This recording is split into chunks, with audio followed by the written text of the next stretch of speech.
Oh.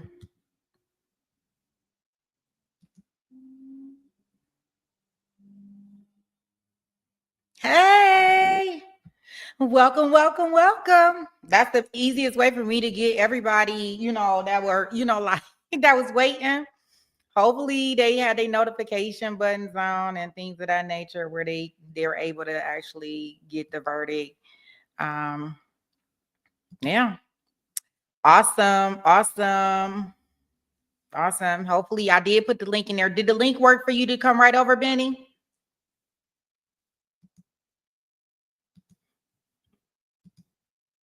Share.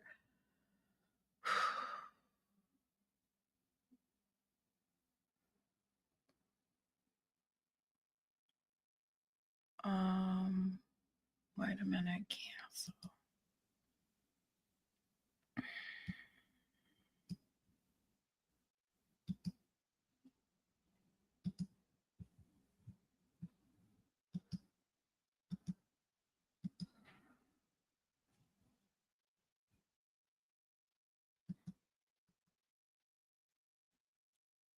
Oh, I gotta stop sharing it. Wait a minute. Okay, here we go. Here we go. I got us in there. We have our court feed up. We are good to go. They are on commercial. So I'm assuming when they get back, we will hear our verdict. Great. I'm glad that the link works just fine. Everybody was able to see it. Get in there and we have a verdict. Oh, is his mic? Wait a minute, I got the volume off. You're looking at a live shot of the courtroom right now as they await their movement. They deliberated for about 3 hours and 26 minutes. About a half hour ago, the judge brought them in and asked them what they wanted to do. They decided to go back and continue deliberating. I guess they felt that they were close because originally it said he was sending them home at 5:30, but they worked past that deadline to now where they do, in fact, have a verdict. We will find out how they stood in judgment of Karina Cooper in just a few moments. And as soon as they come into the courtroom and everyone is in place, we will, of course, take you there live. What I want to do now is I want to bring in a guest. Joining us this hour is defense attorney and former assistant district attorney, Marie Perena. Marie, great to see you. Thank you so much for joining me tonight on the program. So here we are. It's only 3 hours and 26 minutes. We're talking around the newsroom today how long we thought it would take. I thought certainly, it's a Friday, so we know the Friday rule. Folks want to go home for the weekend and forget about all the stuff that they have on their mind. But I didn't think there was enough time in this one. I thought it would take a little bit longer. What are your thoughts? I'm not surprised. I think the prosecution had a very strong case against her. I think it was a circumstantial case, but all of the circumstantial evidence that was extracted from the Snapchat conversations and the expert who came in to discuss the blood spatter evidence, it to me seemed pretty much like a slam dunk. And I believe that the jurors are going to come back with a conviction. That's interesting because I thought that the defense had done a pretty good job putting her on the stand and creating this idea that there was another narrative here and that this guy had a reputation. This guy was sort of a loose cannon. And although she had gotten into this, we all know what the internet's like. You have another persona. Many people do when they get online. Actually, Maria, I'm going to cut it off there because it looks like things are going in that courtroom. I'll take you guys there live for the verdict. I'm going to mute up. We are back on the record with the jurors, counsel, and parties present. I've been informed that the jury has reached a verdict. Has the jury, in fact, reached a verdict? All right, Ms. Davis, if you could hand the verdict form to Ms. Davis.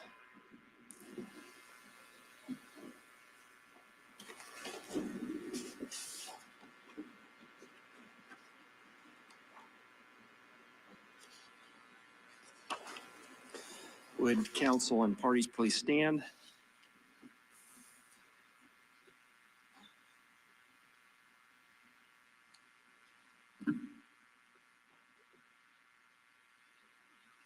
All right, I have a form of verdict. For form of verdict 2, we, the jury, find the defendant, Karina Cooper, guilty of the offense of murder in the first degree, dated this 11th day of July, 2025. And Juror number 1, is that the jury's verdict? Yes, it is, Your Honor. Would you like the jury polled, Ms. Watt?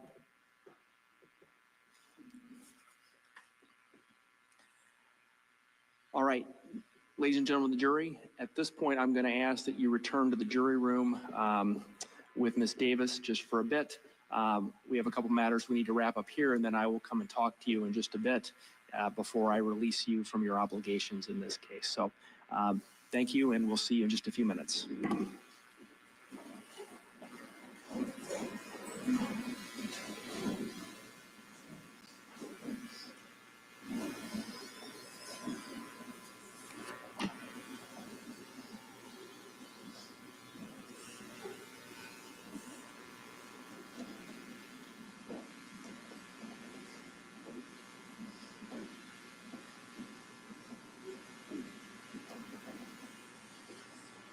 Go ahead and have a seat.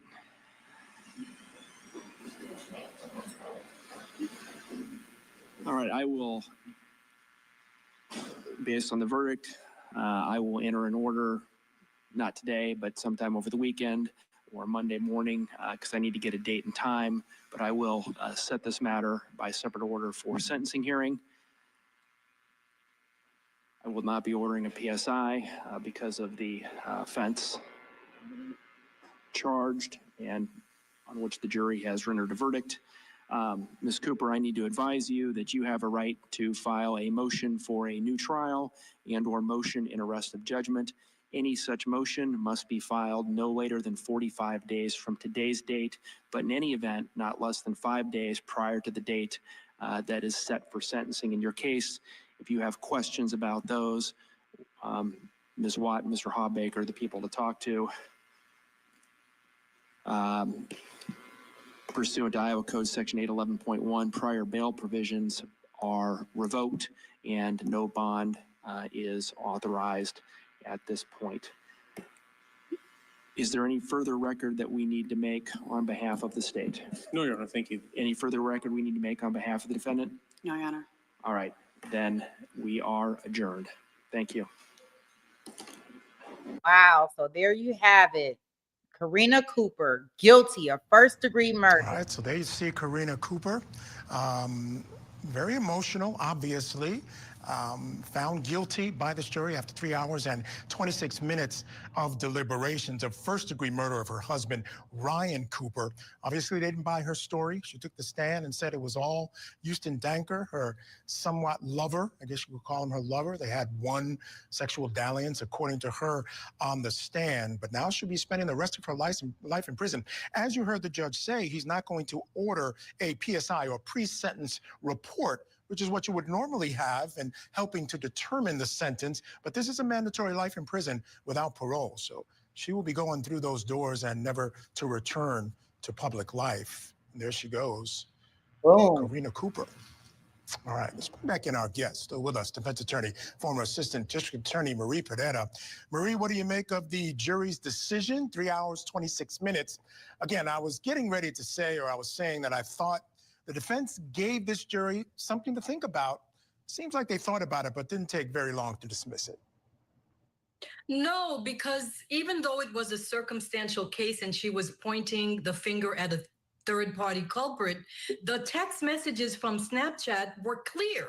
He was telling her to look for shell casings. Why would he be saying that to her? And then you tack that on to the blood spatter evidence that shows his footprints in the house, along with hers. It shows blood spatter on the inside of the door, meaning when this happened, the door was closed. So her story did not match with the forensics, not the phone records, the written text messages, the blood spatter. It just wasn't there. So the jury put together a case using CSE evidence, their common sense, and they saw that she had everything to do with it. Now these poor kids, they don't have a mom, they don't have a dad. Was it all worth it? What you call a sexual dalliance? I love the word, never heard of it before, but was it worth the sex? Yeah. Really? Yeah. Not. You know, there were two things that sort of jumped out at me about the case. The fact that they didn't end up together in any way. And she really didn't start splurging. Maybe she just really didn't like her husband, didn't like the situation she was in. Whatever it was, I'm not even sure motive even mattered. I want to ask you this question because it's an important one when we talk about the possibility of appeal. Prior to trial, the defense tried to keep out those Snapchat messages on the basis that there were many, many messages that weren't included. They couldn't be found or had been deleted and weren't able to be retrieved. And the judge denied it, saying that most of them weren't retrievable because they were deleted. So he allowed them in. That could be a question on appeal. Do you think she would have been acquitted without the Snapchat messages and all the other things we heard? Wow. I think the Snapchat messages had a lot to do with the storytelling because, again, with a circumstantial case, you have to create a motive, a narrative that the jurors can relate to. So each text message told a story about her and her sneaky link that she had the sexual dalliance with. I'm going to steal that word. It tells you what kind of relationship they had. So without it, it would have been difficult, not impossible, but the text message told the story that couldn't be fabricated by the defendant. It just, Right. text messages don't lie. The digital footprints just don't lie. So yes, she would have gotten convicted anyway, but it's a good thing her attorney, using his skill, preserved it so that he can go, or another attorney who's doing the appellate work can go and argue on appeal. So he preserved that, which was good lawyering on his end because it wasn't an easy case. So let's talk about the opportunity for an appeal. If in fact they do appeal on that issue and they make those arguments, what are the chances that an appellate court says, hey, you know what, this was extremely prejudicial without the completeness of all these text messages? And not all of them were deleted. Some of them they just couldn't get because of the way Snapchat keeps and gets rid of their records. What if he decides that, hey, this was not a fair trial based on that? What are the chances that might happen on appeal in your mind? I don't think it's a big chance that that will happen because at the end of the day, they're going to look at the evidence that the jurors had and they're going to say, was this piece of evidence that was missing, those text messages, would it have made it any different in that deliberation room? And I think, you know, it depends also how did the text message get deleted. If she deleted them herself and that had anything to do with it, the court is not going to reward her for hiding her crime. So if it was Snapchat that deleted them, the judge is going to look at the totality of what went to the jurors and see, was this piece of evidence so consequential that it made it impossible for the jurors to come up with a fair verdict? And generally, the answer would be no, they're not going to overturn this verdict because of some missing text messages when you look at the totality of the case and the narrative that the prosecutor presented, and the jurors were able to put together the dots and realize she had everything to do with the murder of this man. Yeah, but fair question. I want to put this out to you. Remember, it took them 3 years to arrest her for this murder. They had these text messages. They didn't have enough evidence to convict her or to charge her, or at least they didn't feel they had enough. So I have to wonder, in my mind, if in fact they didn't have these or could not use these, whether in fact there would have been a conviction in this case. I have to wonder if, let's say, just they didn't exist at all, whether she would have ever been charged at all. You know what? That is exactly why on a murder case, there is no statute of limitations. It took them 3 years to connect the dots. And keep in mind also, it's a small police department and they don't have those type of murders in that rural area. I think I heard that from one of the investigative officers. They needed outside help. And really 3 years for a murder is not that long. They wanted to make sure that once they were seeking an indictment, that they would get it right and they got all of the evidence they needed. 3 years is really not that long, Michael. All right, fair enough. And Houston Danker's trial coming up in August. Based on the evidence we heard in this case, which a lot of it will be presented in his case, I don't think he's got much of a shot himself. He don't. Danker's going down too, because at the end of the day, the blood spatter evidence shows his footprint. Remember, there was one episode I was on with you guys and I said, I'm tired of hearing about spatter and cascade. Tell me if there was a footprint. Well, yes, there was a big man footprint in the melee. So yes, he is going down. I don't know what kind of alibi he has, because according to my research, he's claiming he wasn't there, Shaggy style. It wasn't me. But you know what? Your footprint is in the blood.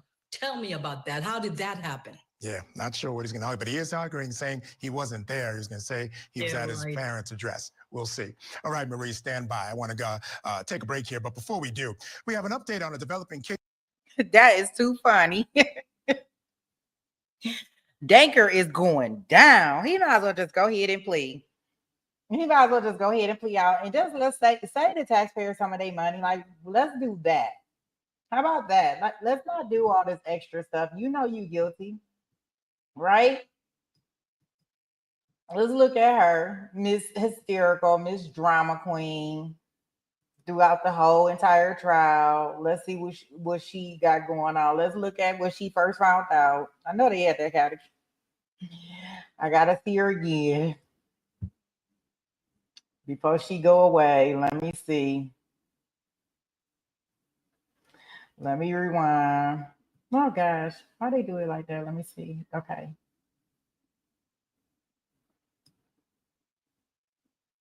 Rewind. I gotta play this again. I gotta see this again, y'all. Sorry. Why's Court TV thing doing this? Sorry, y'all.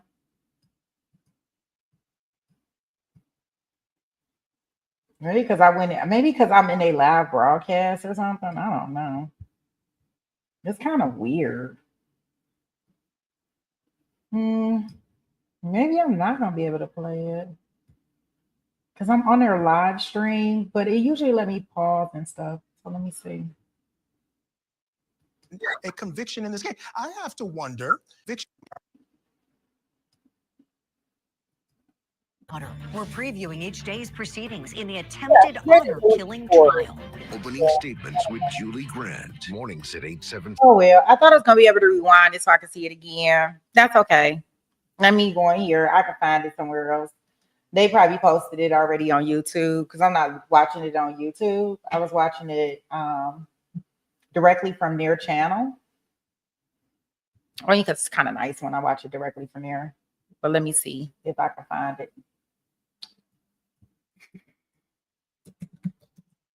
Oh, I know what I could do.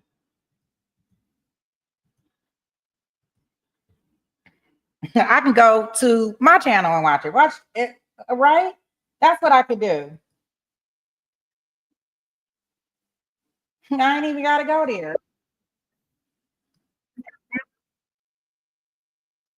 Hold on. I can watch it on my channel. That's fine. Unless you want to be the center of a lot of gossip or secret love or relationship. Yeah, I don't know what she was thinking with that mess and trying to act like it was nothing going on. She only slept with him one time. Like, that man wasn't going off of that for no one time. I don't think. Y'all think that? I'm pretty sure y'all don't. Okay, here we go, guys. We gonna watch the verdict again. Y'all know I have to do a double dose because I'm pretty sure it's something I missed when we first watched it. So here we go. Look, that's me 2 times on the screen now. I'm gonna take myself off the screen. Give me 1 second. Y'all need to see me twice, right? Right now, as they await their movement, they deliberated for about 3 hours and 26 minutes. About a half hour ago, the judge brought them in and asked them what they wanted to do. They decided to go back and continue deliberating. I guess they felt that they were close because originally it said he was sending them home at 5:30, but they worked past that deadline to now where they do, in fact, have a verdict. We will find out how they stood in judgment of Karina Cooper in just a few moments. And as soon as they come into the courtroom and everyone is in place, we will, of course, take you there live. What I want to do now is I want to bring in a guest. Joining us this hour is defense attorney and former assistant district attorney Marie Perena. Marie, great to see you. Thank you so much for joining me tonight on the program. So here we are. It's only 3 hours and 26 minutes. We're talking around the newsroom today how long we thought it would take. I thought certainly, I mean, it's a Friday, so we know the Friday rule. Folks want to go home for the weekend and forget about all the stuff that they have on their mind. But I didn't think there was enough time in this one. I thought it would take a little bit longer. What are your thoughts? I'm not surprised. I think the prosecution had a very strong case against her. I think it was a circumstantial case, but all of the circumstantial evidence that was extracted from the Snapchat conversations and the expert who came in to discuss the blood spatter evidence, it to me seemed pretty much like a slam dunk. And I believe that the jurors are going to come back with a conviction. That's interesting because I thought that the defense had done a pretty good job putting her on the stand and creating this idea that there was another narrative here and that this guy had a reputation. This guy was sort of a loose cannon. And although she had gotten into this, you know, we all know what the internet's like. You have another persona. Many people do when they get online. Actually, Maria, I'm going to cut it off there because it looks like things are going in that courtroom. I'll take you guys there live for the verdict. I'm gonna mute up. We are back on the record with the jurors, counsel, and parties present. I've been informed that the jury has reached a verdict. Has the jury, in fact, reached a verdict? All right, Ms. Davis, you could hand the verdict form to Ms. Davis.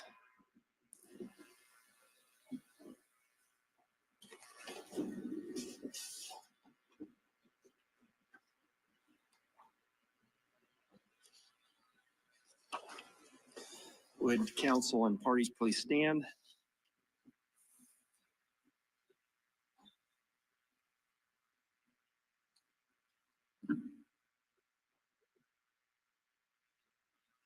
All right, I have a form of verdict.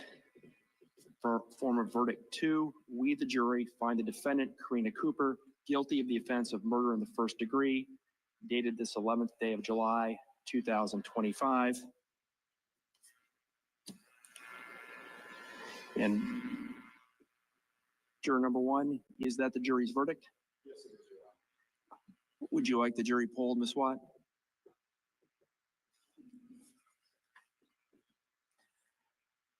All right, ladies and gentlemen of the jury, at this point, I'm going to ask that you return to the jury room with Ms. Davis just for a bit. We have a couple matters we need to wrap up here, and then I will come and talk to you in just a bit before I release you from your obligations in this case. So thank you, and we'll see you in just a few minutes.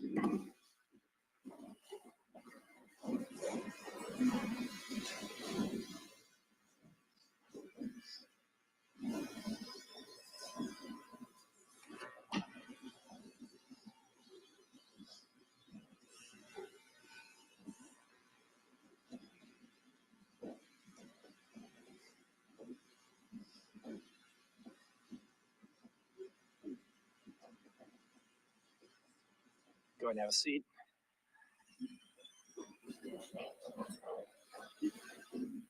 All right, I will, based on the verdict, I will enter an order, not today, but sometime over the weekend or Monday morning, because I need to get a date and time, but I will set this matter by separate order for sentencing hearing. I will not be ordering a PSI because of the offense charged and on which the jury has rendered a verdict. Ms. Cooper, I need to advise you that you have a right to file a motion for a new trial and or motion in arrest of judgment. Any such motion must be filed no later than 45 days from today's date, but in any event, not less than 5 days prior to the date that is set for sentencing in your case. If you have questions about those, Ms. Watt and Mr. Hawbaker are the people to talk to. Pursuant to Iowa Code Section 811.1, prior bail provisions are revoked and no bond is authorized at this point. Is there any further record that we need to make on behalf of the state? No, Your Honor, thank you. Any further record we need to make on behalf of the defendant? No, Your Honor. All right, then we are adjourned. Thank you. Well, there we Wow. So there you have it. Look, I say the same thing over and over again. I was about to say, there we have it again. Y'all know me. There we have it once again. Right? Oh man, right. Elisa, Justin, right. I'm so glad that y'all were able to come and y'all got the alert and seen it and found us over here so y'all could be able to see this verdict come in. I mean, we waited. You know, the judge had brought the jury in like close to like maybe like 4:30ish, and he gave them an option because we didn't think we were going to get a verdict today, right? And so the judge was like, well, look, it's getting dark outside. It's totally up to y'all if y'all want to continue to stay here and deliberate, or I can send you home and you can come back on Monday, whatever you guys want to do. And so we just sitting up here waiting, you know, in the meantime, I see the countdown going on court TV, right? Because we got that up and we kind of like just talking in the background about the different cases that's coming up. And all of a sudden, court TV was like, we have a verdict. Like, oh, wow. Well, thank goodness we stayed, right? I said I was not leaving until the jury left. And that's exactly what we did. And now we got Houston Danker that has to come and approach the bench, right? He got to come to the bench. His date is August the 12th. Do y'all think he coming to the bench? Houston Danker, look, either way, he wasn't he hasn't been sleeping well, right? Because he know that this lady is trying to pin everything on him. So Houston Danker ain't been sleeping well for a long, long time. You know, since the night it happened. I just really don't understand, you know, kind of like what the reporter on court TV was saying. Like, I just don't understand. I don't understand, regardless of the fact if they was together for a long time or not a long time, how we got here, right? But wow, they surely had the tension building up because I was like, it's no need for them to have to come back Monday. Why come back down there when y'all can wrap this up? I told you, I said they back there filling out that form. That's why it's taking so long. No, I knew she was doomed. It was a slam dunk case by the prosecution, for real. Absolutely. I agree. The defense tried their hardest, you know, with them Snapchat messages, that kind of like sealed the deal, but where they couldn't really like take her away from it. But, you know, hey, pick up the casings. Absolutely, like 100%. Like she had all of this stuff and all these messages back and forth. So no matter what evidence was presented on her side, we still have this digital message trail, right? That shows that she was down for whatever. She was down for him to do it. You know, and then to get up on the stand, I told you that them jurors is gonna go back there. They're gonna be irritated that she think that they that stupid to believe that she was scared of him and that these Snapchat messages that's disappeared in thin air. Right? So we have a verdict, guilty. Justice was served for Ryan. Right? Because we had a shocker verdict earlier, right? This week on Wild Wednesday with the preppy boy. That was a shocker. You know, and lately, like if they are guilty, these jurors are not deliberating for long periods of times. Ronnie Walker, that was we did closing arguments on a Friday. By Monday, they got in, had their coffee, and he was guilty. Christopher Davis, we did that trial, right? They did closing arguments. They went back there for 45 minutes. I kid you not, came back and he was guilty. And they don't even have a body in that one. So I think that like when they finding these people guilty, they're not back there playing around. Like those verdicts are coming back fast. I think that when we're thinking like when they go into a day or two or so, that there may be some conflict, like in the Preppy Boy murder trial, right? Where they were back there deliberating for a couple days. That attorney,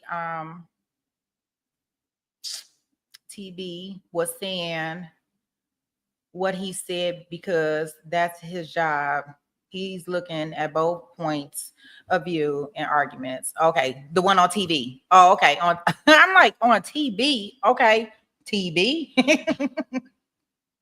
So the one on TV, he was looking at, and I get it. And you got to give both side arguments, But yeah, so there we have it. Karina Cooper was found guilty. But she done. She was definitely found guilty of these charges. Don't forget, guys, Monday we are doing a replay watch of the Jermaine Bass trial, right? We'll be doing that. We'll be popping into some pre-trial preliminary hearings that we have set up that are going to be coming up soon, right? We have Nasty Steven. He's coming up on the 22nd.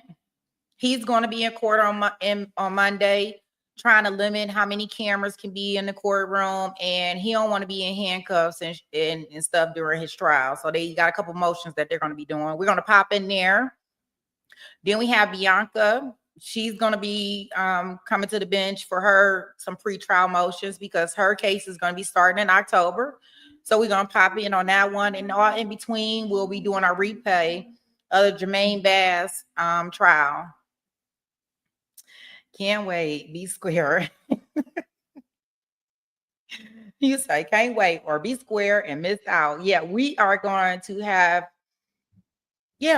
have fun, and we're going to do our questions in the chat and get things geared up for our next trials that we're going to be watching. It's a lot of things that people are doing out here. I mean, we literally just on a break, right? While we're watching a jury watch, we just seen a case where a guy he's going to jail for like 12 months. He was convicted. He was sentenced to 12 months in jail, 12 months of parole for giving his mistress an abortion pill while they were having sex.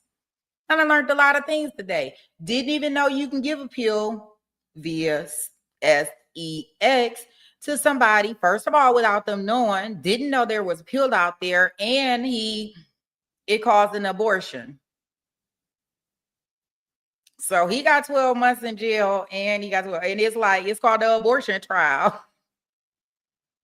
Like, people are out here and they are like flipping out. Like, we literally just watched video of the upcoming case with Bianca. We'll kind of go over that more on Monday. Her case is coming up for trial in October. Like, she literally goes to the Salvation Army and steals a knife and goes in the grocery store. She just got the knife just out like this. Walking through the grocery store, followed the mom that had her son in the stroller, and she then stabbed them and everything, right? And the little boy passed away. Like, what is going on here? And they found out she was competent to stand trial. So she coming to the bench. Right? We calling all these people, come to the bench. You have to answer for these crimes that you are allegedly accused of. Come to the bench. We ain't bringing them to the altar. You got to come to the bench. Okay, so it's going to be fun Monday. Right.